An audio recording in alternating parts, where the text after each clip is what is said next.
नमस्कार, मैं आपका डॉक्टर परवेज आलम। कहते हैं कांग्रेस के मोतीलाल नेहरू यानी कि पंडित नेहरू के फादर पिताजी जो संविधान लेकर आए थे, उनके खुद बेटे यानी कि पंडित नेहरू ने उनका विरोध किया।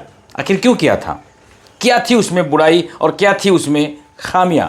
आइए जानते हैं, वीडियो को लास्ट तक देखना है। माय डियर फ्रेंड्स, स्वाधीनता संग्राम के अग्रणी नायकों की अगर बात करें तो पंडित नेहरू का भी नाम आता है। जी हां, और मोतीलाल नेहरू का भी नाम आता है जो कि पंडित नेहरू के पिता है। पंडित जवाहरलाल नेहरू के पिता पंडित मोतीलाल नेहरू ने महात्मा गांधी के आह्वानों पर जी हां सुख साधन त्याग दिया। एक समय बाद देश के लिए अपनी चमकती वकालत को भी उन्होंने छोड़ दिया था। किसने? मोतीलाल नेहरू ने। उन्हीं पंडित मोतीलाल नेहरू ने स्वतंत्र भारत के संविधान का खाका भी तैयार किया। तो खुद उनका बेटा यानी कि पंडित जवाहरलाल नेहरू ने उस संविधान का विरोध किया जो संविधान पंडित मोतीलाल नेहरू लेकर आए थे। देश के पहले प्रधानमंत्री पंडित जवाहरलाल नेहरू के पिता पंडित मोतीलाल नेहरू किसी भी परिचय के मोहताज नहीं है। माय डियर फ्रेंड्स, वो पंडित मोतीलाल नेहरू आगरा में जन्मे थे। पंडित मोतीलाल नेहरू कश्मीरी ब्राह्मण थे जिनके पूर्वजों की बात करें तो 18वीं शताब्दी की शुरुआत में ही दिल्ली में आकर बस गए थे। उनके दादा लक्ष्मी नारायण दिल्ली के मुगल दरबार में ईस्ट इंडिया कंपनी के पहले वकील थे। जी हां, पिता पंडित गंगाधर दिल्ली पुलिस में अफसर थे। साल 1857 की बात है। साल 1857 में अंग्रेज सैनिकों ने दिल्ली में गोलीबारी की तो पंडित गंगाधर अपनी पत्नी जियो रानी और बच्चों के साथ भागकर आगरा चले गए थे। जी हां, वहां 4 साल के बाद उनकी मृत्यु हो जाती है। जी हां, इसके ठीक 3 महीने के बाद जियो रानी ने एक बेटे को जन्म दिया जिसका नाम मोतीलाल नेहरू रखा गया और वो तारीख थी 6 मई सन 1861।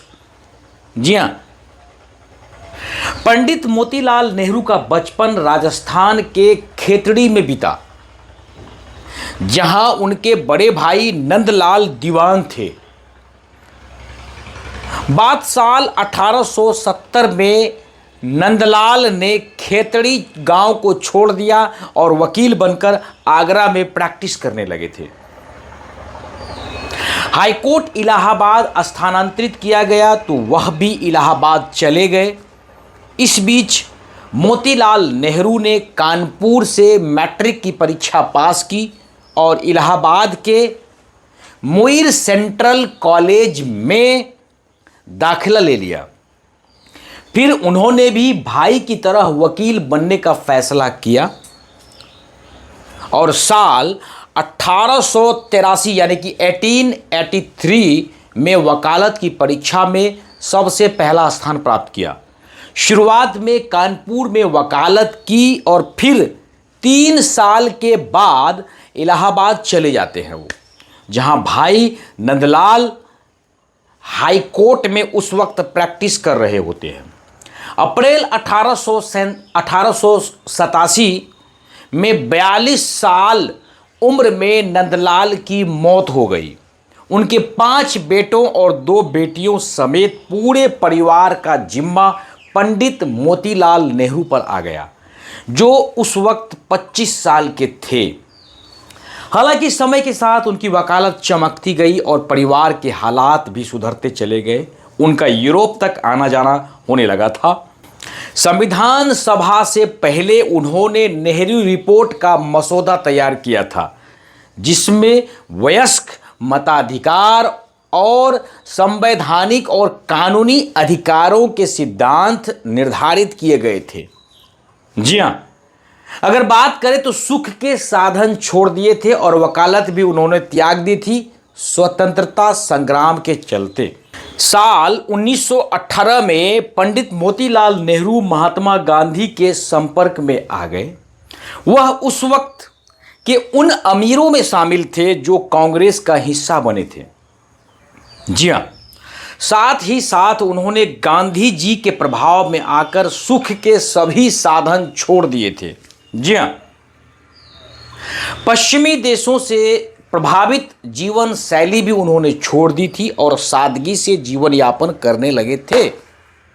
जी हां, स्वाधीनता के लिए वो अब काम करना शुरू कर दिए थे। हालांकि तब तक उनकी वकालत उस वक्त जारी थी। साल 1919 में पंडित मोतीलाल नेहरू कांग्रेस के अध्यक्ष पद तक पहुंच गए थे।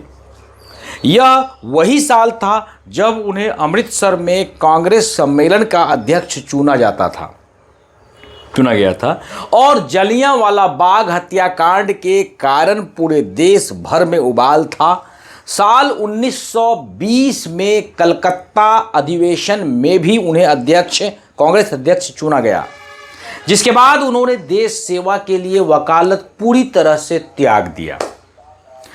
जी हां, अब देखो कैसे उन्होंने महात्मा गांधी के खिलाफत में अपनी पार्टी बनाई थी, इसको भी जानना पड़ेगा।